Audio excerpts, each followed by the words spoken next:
Now, if I can please just invite the representatives of social partners to please come back on stage. I don't think there's going to be any more PowerPoint presentations. So you can make your way back onto the stage. Mr. Tulani Chefuta, Cas Coovadia, and Soli Pedwe. Cas, we are going to be receiving your address first. So maybe you might just want to take the floor as your colleagues make their way onto the stage. Cas Coovadia, ladies and gentlemen, the representatives of business. If we can please give him a round of applause. Thanks, Busi, and Minister, Deputy Ministers, leaders of business, labor, community and government, all other protocol observed, and let me recognize the ED of NEDLAC. We've seen the ED's presentation, and by and large, business would be on the same page. We're celebrating today 30 years of NEDLAC, and we're also celebrating 30 years of democracy. And a celebration of NEDLAC promoting social dialogue and its critical role in promoting our democracy while recognizing the challenges that lie ahead. And the ED talked about some of those challenges. We must congratulate the Executive Director and her team for a good year, with achievements that we recognize and we commend. These include a clean audit, all but one KPI is being achieved, high levels of staff and stakeholder satisfaction with NEDLAC, and we recognize that. And an increase in the number of bills passed in Parliament after consideration at NEDLAC, and that is particularly important in our view, because it shows that some of the discussions that we have at NEDLAC are bearing fruit. We also recognize the considerable progress made through the governance task team at NEDLAC on deliberations on NEDLAC's role, positioning, mandate, and impact, given that we are celebrating its 30th year.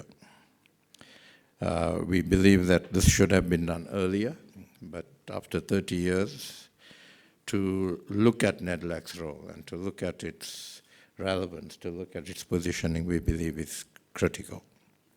We believe more work needs to be done to consider whether NEDLAC is fit for purpose in the current environment and the challenges that lie ahead. The world of work has changed significantly in the last 30 years, but particularly in the last decade or so. The current economic trajectory, which will gain momentum every year, is that of an economy that is characterized by artificial intelligence, digitalization, hybrid ways of working, and diverse ways of work.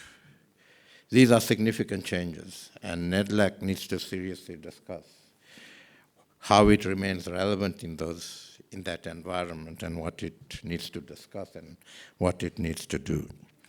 Some of the critical elements of this evolving economic environment are investment in infrastructure still remains important, because infrastructure is important not just to economic growth, but to social development as well. Developing and maintaining a robust infrastructure is therefore critical.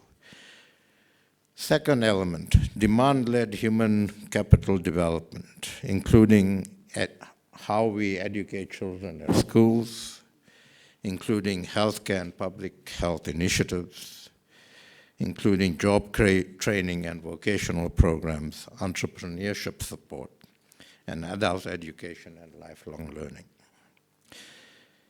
Another element, technological progress and innovation, which is growing at a phenomenal pace. And that's a train that's left the station, and we need to see how we respond to that, but also how we are more proactive in developing approaches to that. Access to financial resources are still important for a whole range of issues we need to do. Sound governance and institutions are critical for an economy and for a social economy. And given the history, the recent history in our country, that is particularly important for us. We need to recognize that economies grow in and develop in an international trade and globalization environment. We often think that we have the ability to significantly change that, but we don't. And so NEDLAC should be talking about how we manage our social economy in that. Access to markets and entrepreneurship is a critical element of the growing, evolving economy. And then the ED touched on this natural resources and sustainable development and climate change and all of those. It is imperative that NEDLAC leads dialogue on these. Otherwise, we become irrelevant, and other matters critical to economic growth and job creation, if it is to remain relevant. We need to ensure that this social dialogue platform, which NEDLAC is, keeps remaining relevant and respected. NEDLAC is respected in many countries as a successful platform for social dialogue, but we must dialogue on relevant issues that are germane to the current and evolving economic and social challenges, while being informed by our 30-year history. We cannot continue to dialogue on what we've dialogued 30 years ago, or we've dialogued even 10 years ago. The dialogue needs to concentrate on the current socioeconomic realities and the evolving social economic realities. NEDLAC was established as a critical platform on which social partners enter dialogue to find each other on important matters related to the socioeconomy. We can, 30 years on, reflect on milestones that this democracy has produced. We can safely say that the Department of Employment and Labor and its intercoordinating departments have fostered change with groundbreaking reforms negotiated at NEDLAC. These include negotiations on the national minimum wage, which changed the landscape of labor relations in this country and demonstrated the collective effort of the social partners. NEDLAC has shifted the dial and created a participatory paradigm and a revolutionary act empowering it in this particular instance. In giving effect to the NEDLAC Act, by ensuring effective public participation in the labor market and socioeconomic policy and legislation, we need to constantly strive to ensure that NEDLAC is dynamic, relevant, and effective. While we have seen improvement, that this is an ideal that social partners, as part of the NEDLAC leadership, must hold on to. We must assume the mantle and keep ourselves accountable and honest in the pursuit of social justice and economic growth in an inclusive and transformative economy. We would all agree that the economy we need to grow and we need to develop on the back of increasing and sustained investments is one in which we will deliberately make interventions to ensure that economic growth is to the benefit of all of our people and that the majority of our people have a stake in such an economy. Otherwise, let alone growing an economy, we certainly can't sustain it. There is much work to be done in this area. We must, as the business constituency, record the critical matters that need to be addressed at NEDLAC in the coming period. One, acknowledge crises and act immediately on those crises. We can't continue to spin wheels. We don't have time to spin wheels. We, with social partners, have consistently raised concerns about the chaotic situation with the Unemployment Insurance Fund. The minister referred to that as well, including poor administration, weak governance, and corruption. And this is with money and funds that should be going to unemployed workers. This falls squarely with the Department of Employment and Labor, and we expect substantive progress towards resolving this. We include other funds like the compensation fund in this. Two, the 15 years of engagement between social partners on the wider social protection reforms within the comprehensive social security team must now bear fruit, and we need to accelerate resolution in this area. The work done in the labor law reform team must also begin to bear fruit. We look forward to government ensuring effective implementation and oversight, as with many other reforms that NEDLAC has discussed. Improved labor inspection and co-regulation, self-regulatory models are paramount to the effective functioning of businesses. We need to create enabling conditions for businesses to grow and do away with onerous red tape and over-bureaucratic processes with restrictive conditions which deter hiring and ease of doing business. Discussions on this have been held at NEDLAC for years. We now look forward to government implementing the outcomes of those discussions. The world of work, as we say earlier in this speech, has changed and continues to change. So the global conversation, and it's the global conversation that dictates that we recognize diverse forms of employment or provision of work and consider flexibility in social protection models. An essential element of this is to ensure the skills architecture is interrogated to ensure that it is responsive to current labor market needs. The sixth point that we would like NEDLAC to look at in the coming period, we need to grow the economy and rethink the economic growth strategy. South Africa must aspire to become a high-income economy. Achieving this necessitates a rethink of the macroeconomic growth policy and strategy, along with a more concerted focus on strengthening the capacity of the state to implement economic growth policies. We must continue with a focus on economic recovery and structural reforms to unlock potential growth and the opportunities that this country presents. We need to resolve immediate constraints to growth and review institutional mandates that hamper growth and employment. NEDLAC is integral to this, and while we are convened to speak on these matters, we must commit to address these issues in a systematic, inclusive manner. 7, we need to reconfigure government to enhance delivery and accelerate implementation of the single public service policy and integrated delivery across government. As we have reiterated in bilateral meetings with the ministers of the new administration, business requires harmonization within departments, both within and outside of the NEDLAC social dialogue space. For business to operate optimally, the environment must be sustainable, and important stakeholders must commit to move in tandem with urgency in areas we agree and manage differences in a constructive way.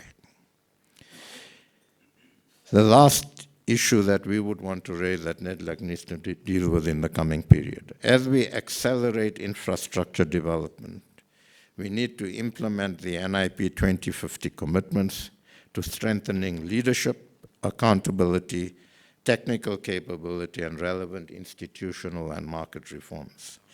As we attempt to enhance social collaboration, we need inclusive planning and implementation, engaging a wide range of stakeholders to ensure inclusive and equitable development, and foster regular dialogue and feedback mechanisms to adopt strategies based on stakeholder input. So those are the issues that we think are pertinent in the coming period. We must, as we hand over the NEDLAC 30-year report, continue to ask, in our view, some critical questions that we need to look at in the future. First, how do we crystallize NEDLAC's fit-for-purpose role in the evolving socio-economic environment? And I think that's a discussion, a serious discussion we need to have, and satisfy ourselves that NEDLAC is fit for purpose. It's not just a question of changing the Constitution or changing the Act. It's talking about the issues we need to address. Is NEDLAC most effective in enabling social dialogue to try and bring social partners closer together on broad strategy and direction, or should it try to reach consensus on the detail? And I think that's another question that we would certainly want to put on the table. What is the critical role of NEDLAC? Is it to reach consensus on the detail or to try and get social partners together on the broad strategic direction, and then as we implement that, to try and reach consensus on the detail or try and get together on the detail? Should NEDLAC look at different options for social compacts?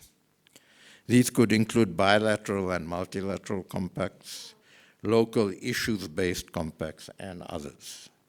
An example of this is a partnership between government and BUSA on energy, logistics, and crime and corruption. There is no doubt that we've made progress, and we've seen the benefits of that progress as a country.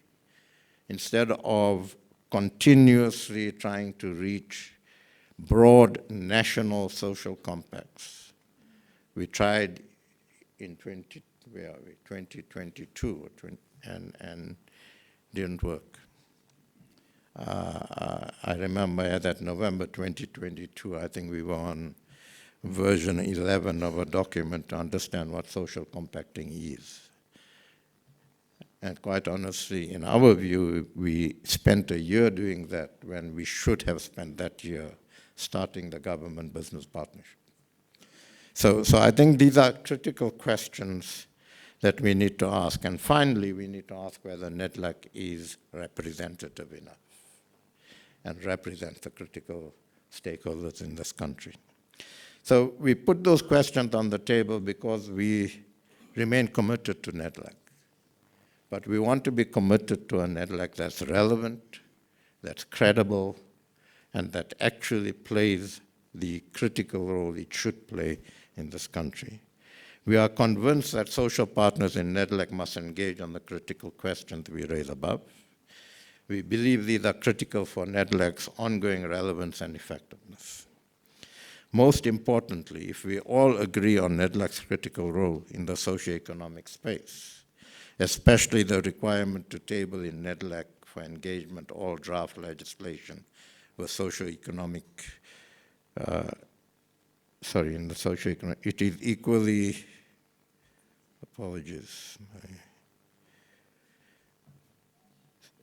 most importantly, if we all agree on NEDLAC's critical role in the socioeconomic space, it is equally important that government and social partners equally respect their commitments, especially the requirements to table in NEDLAC for engagement all draft legislation with socioeconomic implications.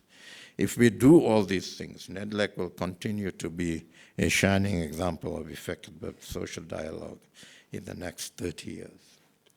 In conclusion, Chair, we endorse the view expressed in the ED's presentation that we need to work together as a country to promote the government of national unity and consolidate it. This is our window of opportunity. We may have all sorts of ideological issues and debates around it, but the real window of opportunity is whether through the GNU we can bring this country together and make progress. And BUSA is committed to this, and we have publicly expressed that. Thank you very much. Thank you very much, Cas. That was the representative of business, and now to receive the reflections from the community social partner given by Mr. Thulani Chefuta. Thulani, if you can please make your way to the podium. Let's put our hands together for Thulani, ladies and gentlemen. Thank you. Program Director, good morning, and please allow us to rise and stand on the already established protocols which you acknowledged so eloquently. And in that, I just can't hide from marveling on acknowledging the fact that community constituency has once again delivered a full house of delegates that were expected from it, as a sign of taking this annual summit very seriously.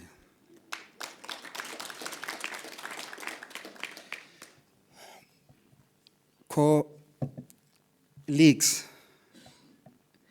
in 2023, Statistics South Africa released the 2022 census report. The majority of the socio-economic indicators of the census report confirm that South Africa is in a better and improved position than it was in 1993, 1994. And we say this acknowledging challenges notwithstanding. We're starting with this reflection because we believe it is the best starting point, which just few months ago would not have been tenable. We're highlighting this because leading to May 29, similar things were raised. But those of us who wanted to make a point that so much progress has been registered may have done so to the complete ignorance of the challenges of the day. Equally and contrary, others were driving a narrative that nothing has been done in 30 years. And when they were doing that, they were also doing that to the complete ignorance of the gains that have been made. And so I think that when we have the discussions today, we can give a true reflection of the 30 years of democracy that we have witnessed. And as an aspiring social scientist, such reflections are never about yourself as an individual, but they also include the community you come from. Well, I come from a small town of Craddock in the Eastern Cape. Many would know something about what was called Craddock 4. The first president of COSATU, Elijah Bahai, was from Craddock. One of the longest serving secretaries general of the ANC, Canon J.A. Kalada, was from Craddock. Moses Kotane, the General Secretary of the Communist Party, who was from Northwest, had to go to Craddock for intellectual stimulation to write what was called the Craddock Letter, which was about the Africanization of the South African Communist Party. Well, Thulani Chefut is from Craddock. But the point we want to make is that that is an illustrious history that we can recite. And when we do that, we must compare and contrast with the progress that has been made in 30 years. And proudly in that community, we can mention that there is not a single shack. And it's not by fluke. It's a function of the democratic government. Not a bucket system, which was there. All houses flashing, every house having a tap and all of that. The farms where many political activists used to be killed have been given to young people through cooperatives to do farming.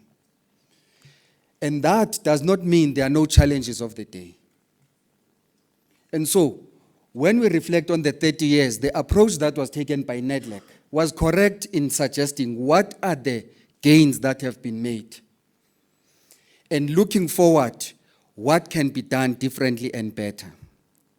And those discussions at NEDLAC then ushered us into a serious consideration, not only of what has been done in 30 years, but what could be done also into the future.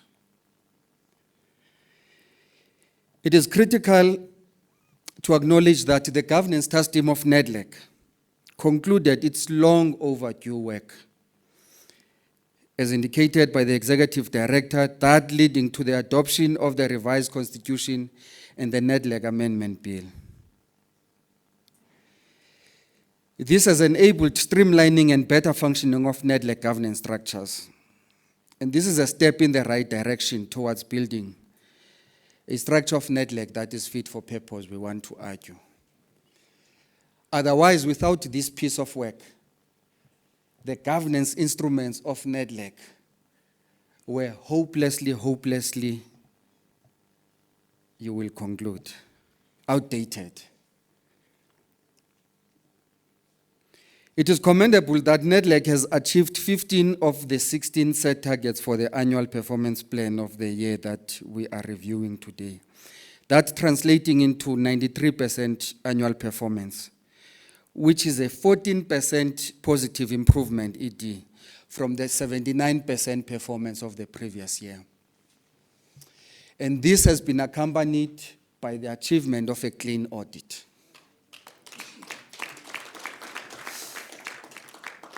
We're highlighting this to commend the efforts of all social partners and the executive and the staff of NEDLAC. Primarily because it is easy for others to achieve clean audits by saying, let's do as less as possible so that we don't commit mistakes. But in the case of NEDLAC, it is not a hollow clean audit. It is a clean audit that is buttressed by ever-increased performance in the core business of NEDLAC. And so we truly commend that. When you are used into achieving such clean audits, you may be complacent along the way, but we must call them for what they are.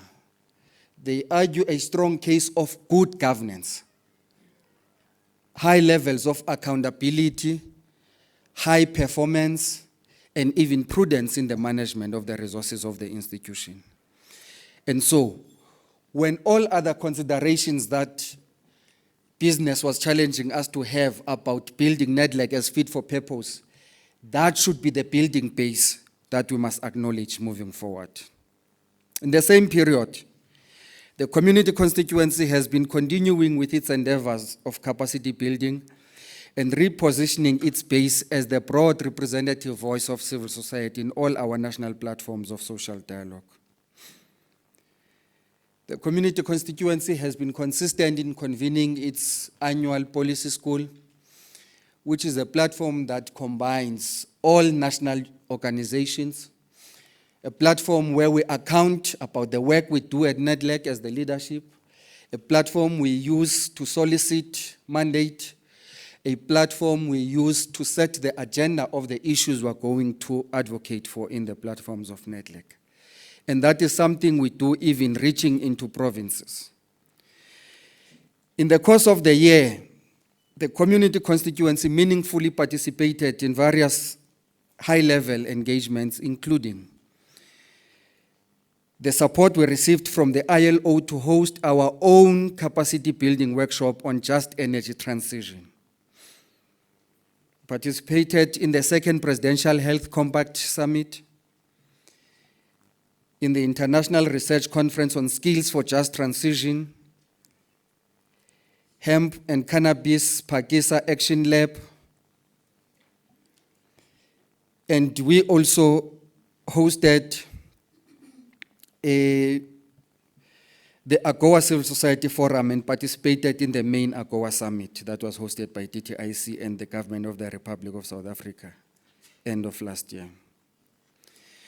We do want to highlight as well that amongst those we count a highly engaging bilateral meeting we had with the Director General of the ILO, who just addressed us.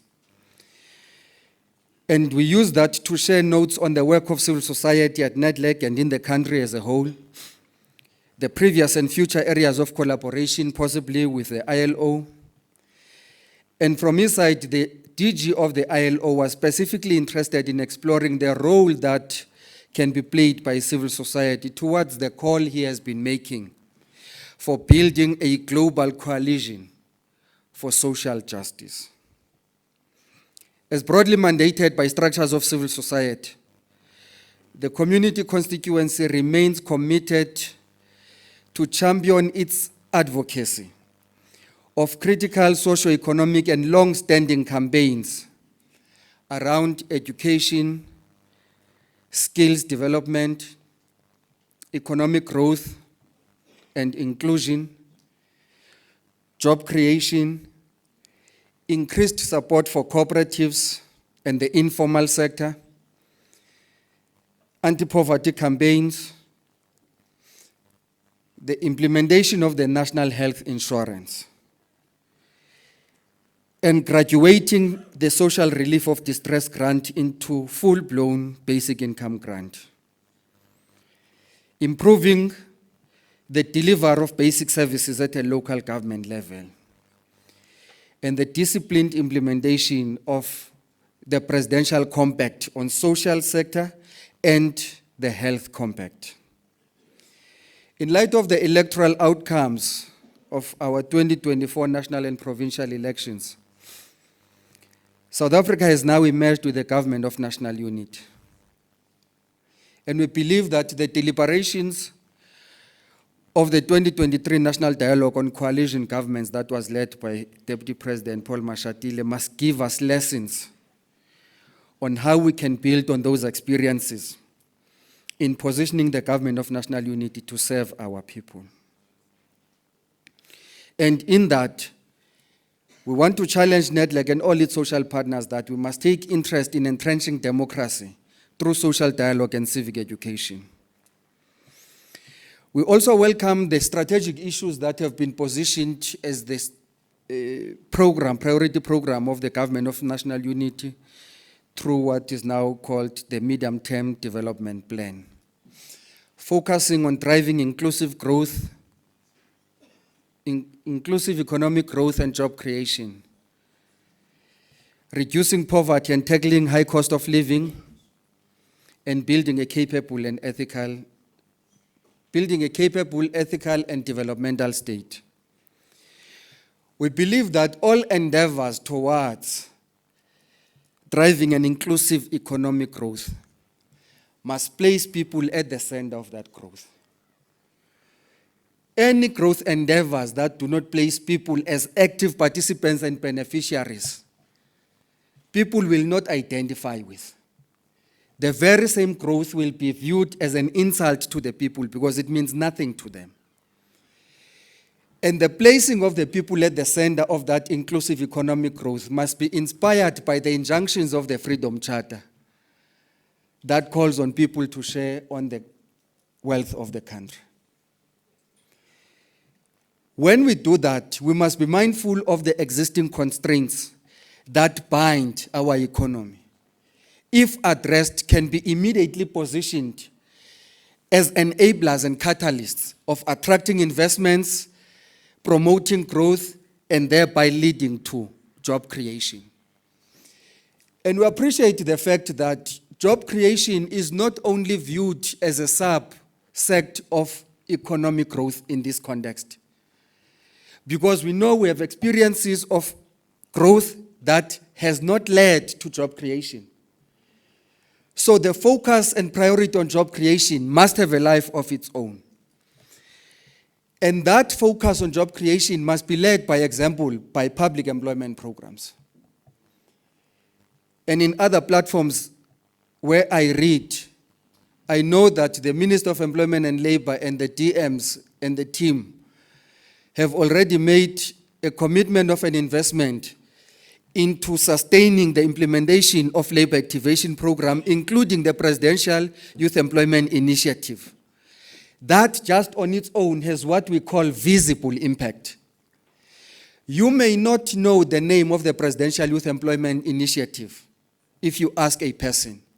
But if you ask the question differently, have you ever seen these young people who work as teacher assistants in the school? There is no community that does not have experience of those. So that is the impact that you don't need. Thank you very much. That is not the impact that you don't need to research to see its presence. You can see it every day you wake up in your community. And we believe that those inclusive economic growth endeavors must equally promote support for SMMEs, cooperatives, and the informal sector. We must never, Deputy Minister Kwadlimpi, go back on the commitments we have made on localization and buying local. That on its own provides a platform for our people to identify with our economy as active participants and the products that will be in that economy.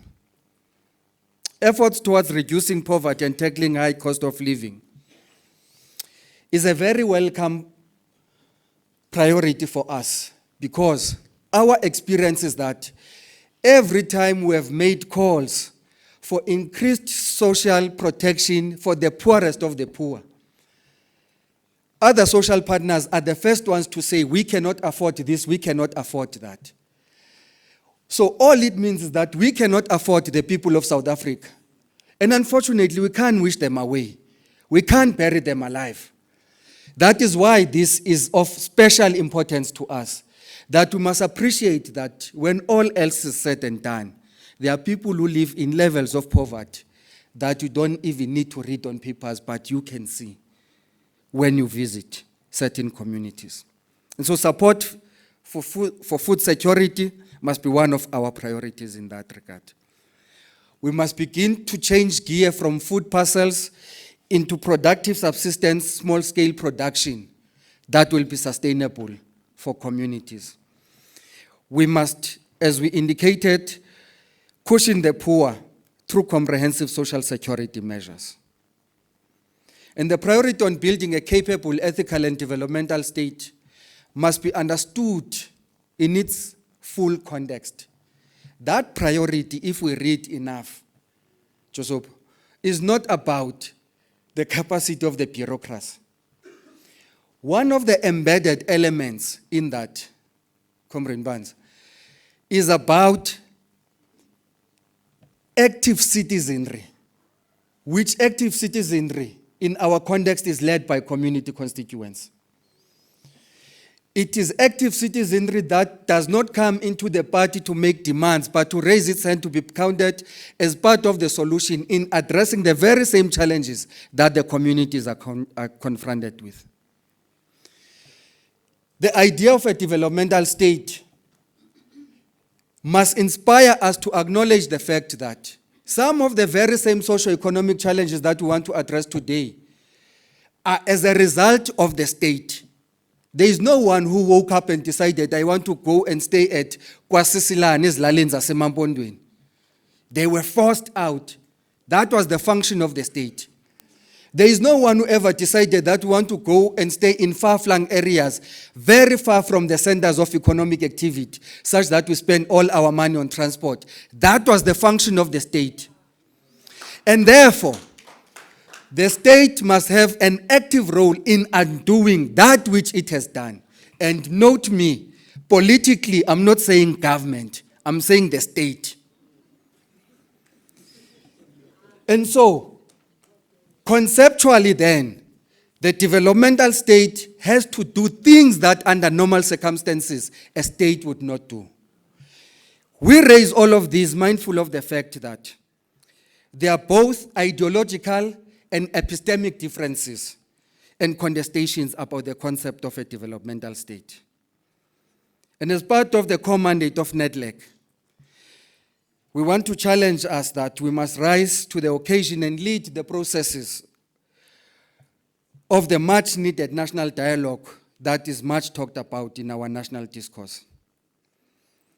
These processes of engagement and social dialogue must go beyond the confines of what we know as NEDLAC currently, to include everyone and anyone, in order to come up with a meaningful social compact. And we believe that the work that we have already started doing will add value in what becomes of the work of the Government of National Unity. And we are going to play our role in that by mobilizing communities to actively participate. We wish to take this opportunity and thank the entire Secretariat of NEDLAC, and of course, especially our constituency coordinator, Ms. Rejoice Mutsanane, for the continued support in this period. And we further wish to acknowledge the leadership of civil society for the sense of agency they bring into our national discourse. Siyabonga. Thank you very much for that address, Mr. Chulani Chefuta. Can I please now invite to the podium Mr. Soli Petwe to give the Labour's reflections of NETLEC. Thank you. Thank you very much, Program Director. I'm the acting organized labor convener. Acting. Thank you very much, Program Director. Deputy President in his absence here, the Minister of DLE with Deputy Ministers, Portfolio Committee members who are here, and other ministers from other departments. I saw the Deputy Minister from IDT, the Executive Director of NETLEC, Comrade Lisa, the International Labour Director, our former NETLEC social partners. I've seen a number of them, including those who joined government from Labour, leadership of government, business, Labour, community, and our officials of government and the staff of NETLEC. The 2024 marks the 30th anniversary of our young democracy. It is appropriate as we gather here today that we have concluded as a social partners and government at NETLEC a 30-year review of our achievement and challenges, and more importantly, our recommendation to the new 7th administration, which is governed under the Government of National Unity. As we gather today, it is important to remember our fundamental challenges as a nation. And in this case, as Labour, we're citing one of the critical challenges that is facing our nation is the unemployment rate, with the 60% of youth unemployment rate, the resulting of levels of poverty and inequalities, the high cost of living, crime and corruption, struggle in the public and municipal service, and the fragile economic growth. We also want to take this opportunity to welcome you, Minister of DLE, with your new ministers, with your staff, Comrade Meth, and we are confirming that you have our support as organized labor in making sure that we change the attitude of certain employers and legislation that is against workers. We look forward to working with you and the department to ensure that we conclude the 7th administration with more than fit for purpose, in particular the unemployment insurance, the compensation of occupational injuries and disease fund, where workers will not struggle to receive their monies. I think business has spoken in relation to the challenges that we're facing in UIF. And Minister, we are really asking you, working at the level of NETLEC, to address the challenges that the UIF section is facing. Similarly, we must prioritize giving the CCMA the resources it needs to fulfill its mandate to help to resolve the workplace grievances and boost the labor market stability. NETLEC is a South African legislated social dialogue where government and social partners seek to find consensus. It is in this spirit that we must ensure our proposed amendment to the labor laws strengthened, not to weaken the hard-won rights of workers. We have said already under the statement of intent of the GNU that as workers or as organized labor, would want to see government of the national unity protecting the rights of workers. And we are unapologetic on that. A discussion is long overdue on the role of the employment mandate of the department and how we can ensure government employment programs provide a pathway to finding a decent permanent jobs for each participant. This includes the rising or increasing the wages of the extended public work programs, the CWP, to the national minimum wage level.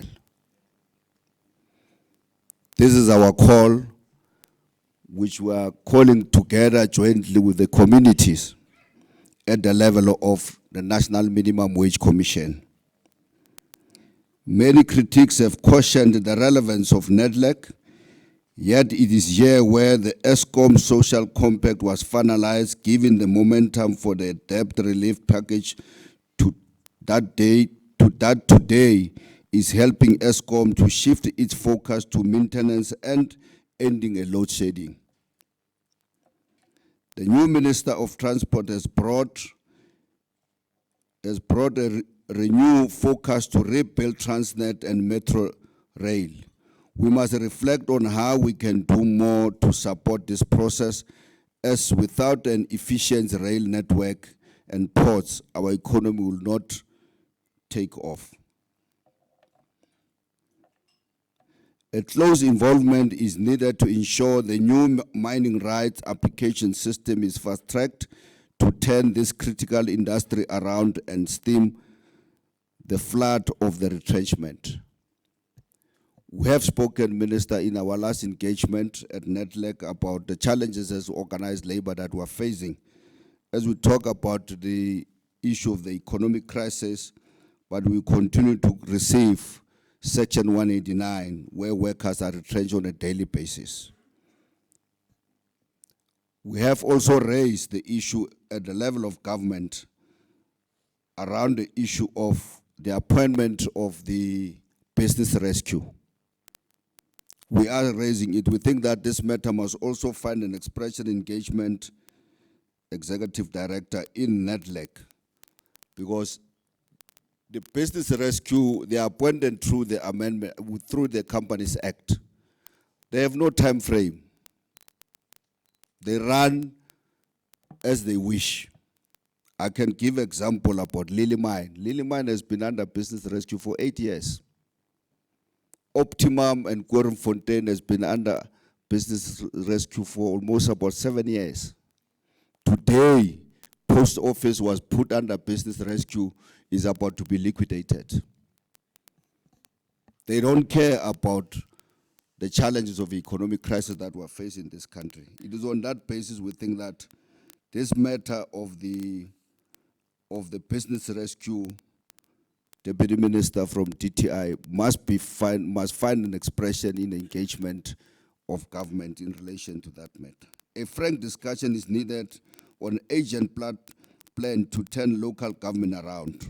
On every indicator, it is in deep trouble, and yet we hear little beside PowerPoint presentation on what will be done to serve this key arm of service delivery.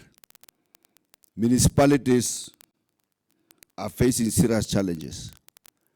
At the same time, some of the municipalities are not able to pay workers for 3 to 6 months. Some of the municipalities deduct the third-party claim and are not paying them where they're supposed to be paid. And you only become aware when a worker passes on. Families are expected to submit a claim. These are some of the issues that we think that NEDLAC, from the history of 30 years in terms of engagement as social partners, we're able to resolve some of these issues. We can be able to resolve these issues. More needs to be done to revive our engagement on how we can ease the pain of the rising cost of living on workers and the economy, in line with the President Ramaphosa call to Parliament recently. A year ago, South Africa continued membership of the African Growth and Opportunities Act was in free for all. After a strategic intervention by government, business and labor, and our hosting of AGOA forum in November, today the discussion is on how AGOA can be strengthened and workers' rights be placed on its agenda. And last year we had this AGOA in South Africa under the leadership of the former Minister of DTI, EP. I saw you there, Comrade EP. Thank you very much for coming. Similarly, efforts are needed to expedite the African continental free trade area as well as to reinforce the industrial master plans if we are to ensure the reindustrialization of our economy and to win the war against the unemployment. Government will table the midterm budget policy statement at Parliament in few weeks.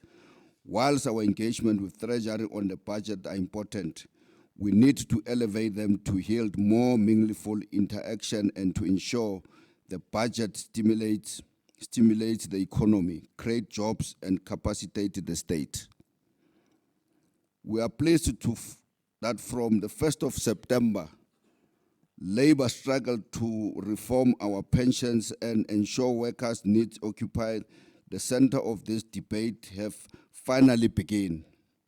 Whilst the two-pot reforms do not include all that we proposed, they provide the foundation for the further engagement to ensure pensions support workers during their careers and in their retirement.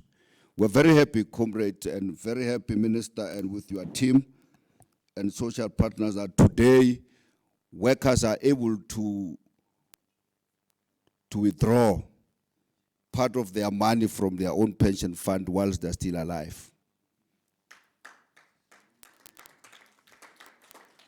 We know there is a challenge that we have been criticized, particularly around the issue of the tax. We must say this, that we're engaging with Treasury. In the second round, this matter of tax will be resolved. We must do more in this collective to resolve the crisis of unclaimed pensions as well as to deal with the employers in both the public and private sector who fail to pay workers their third-party benefits. Minister, in particular in the security company, there are almost about 4,000 security companies who are not paying. They're deducting the money of the workers and they are not being paid to where they're supposed to. And we think that this matter is a criminal offense. It's a criminal offense. Working together with yourself and other departments, we should be able to find a solution in this matter. Leadership of government, some ill-informed critics of NETLAC are quick to dismiss it and often seek to undermine the NETLAC Act and bypass it when tabling legislation at Parliament. We hope this shameful behavior will be a thing of the past. NETLAC has a time and again prove its value to government in enriching important legislation from the Public Procurement Act, boosting local produced goods to tackling corruption, to the carbon tax finding and fair path for a just transition. It is NETLAC that forged consensus between government, business and labor on the historic national minimum wage, rising the wage of more than 6 million workers. Today, domestic workers, farm workers, cleaners are celebrating because they are able to get more than 5 point something rather than receiving 1.5 after they've worked for 4 weeks. And it's because of NETLAC. We know that during that time we were criticized when we implemented the national minimum wage in 2019. We were criticized by many people. Today we're able to celebrate that domestic workers and farm workers, they are able to rate per hour 27.58 rand. and we are taking it up for review.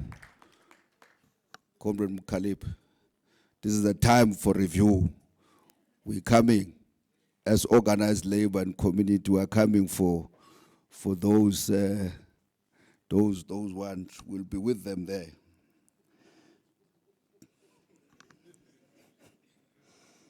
I didn't say anything. During COVID-19, it was this collective that helped to ensure 65 billion was released from the UIF, helping 5.7 million workers. The introduction of the SRD grant uplifting 8 million citizens and laying the foundation for the basic income grant, and oversee a highly successful health and safety campaign that saw more than 60% of the society vaccinated, saving millions of lives and jobs. NEDLAC symbolized the value of social compact where all parties contribute towards common objective. We are here to help to ensure that the 7th administration is successful, and most importantly that we give hope to our people that the better life is coming. Better life is coming under the government of national unity.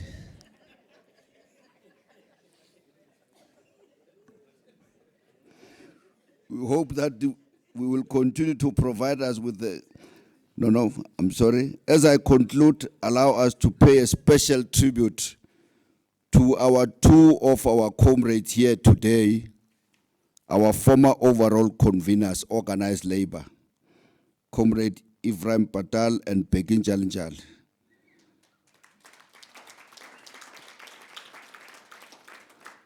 EP is a former General Secretary of SACTU and a former minister for 15 years in the Department of DTI. Comrade Begin Jalinjal is a former General Secretary of COSATU and with COSATU for almost about 30 years. We are pleased that you could join us today to share with us many of the lessons from your tenure. And we hope that you will continue to be with us, you will continue to advise us, in particular ourselves as labor. Lastly, allow us to thank the ED, Executive Director Lisa, in particular for her relentless effort to steer NEDLAC and to whip all of us into a line and in shaping us, as well as her team for giving a social partner continuation support. You continue to tolerate our weaknesses. You continue to make sure that those who are lazy like myself, they do their work. On that note, we want to thank you very much. Thank you very much, Chairperson.